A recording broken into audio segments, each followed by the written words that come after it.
اسمعوا صوت السماء. حضرت مرزا غلام احمد قادیانی علیہ السلام نے 23 مارچ سن 1899 کو لدھیانے میں صوفی احمد جان صاحب رضی اللہ تعالیٰ کے مکان پر بیعت کا آغاز فرمایا اور ایک جماعت قائم کی جس کا نام سن 1901 میں مسلمان فرقہ احمدیہ تجویز فرمایا۔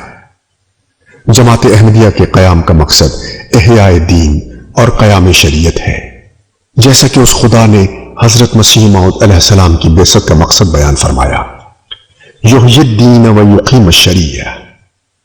جماعت احمدیہ انفرادی اور اجتماعی سطح پر اسلام کی حیات نو کا نام ہے۔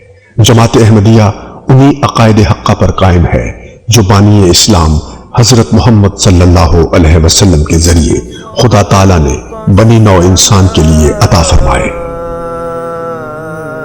جاء المسیح جاء المسیح